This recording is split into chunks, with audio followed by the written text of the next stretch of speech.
sommes-nous aujourd'hui? Nous sommes à Marseille, à la Capelette, à la patinoire donc exactement, où vous pouvez assister à quelques entraînements de curling. Quel est le but du jeu? Alors le but du jeu, comme pour la pétanque, vous avez la similitude au niveau du cochonnet, qui est l'axe donc du blanc sur le rouge, et le but c'est de s'en approcher le plus possible. Après, au niveau stratégique comme les échecs, l'intérêt c'est de se protéger pour éviter que l'adversaire aille au centre de la cible. Quel est l'équipement et le matériel nécessaire? Alors il n'y a pas besoin de grand chose, il suffit simplement d'avoir des chaussures sport éventuellement, on met une semelle de glisse, on l'enlève quand on balaye, parce qu'il faut donc deuxièmement un balai pour faire accélérer la pierre si elle est trop lente, pour la faire venir là où on veut, où demande le skip. Le skip c'est celui qui dirige la stratégie de la compétition, et l'intérêt c'est d'essayer de faire avancer un peu plus loin possible la pierre pour arriver le plus près de la cible. Est-ce un sport qui requiert beaucoup de capacités physiques?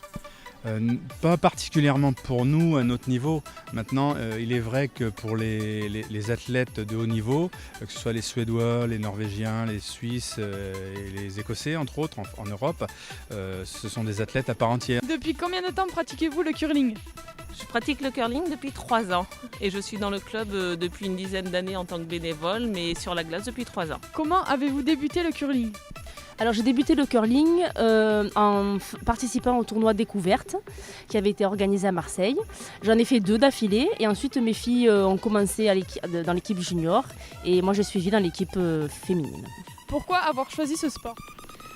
Je trouve qu'il y a beaucoup, ça amène beaucoup de choses.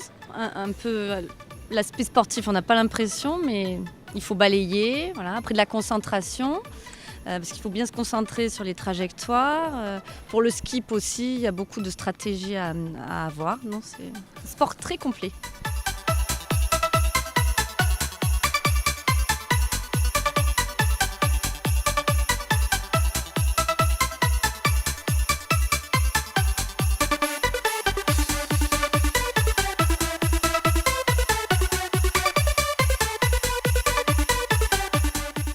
Merci à tous de nous suivre. On vous souhaite de joyeuses fêtes de fin d'année et n'oublie pas, abonne-toi!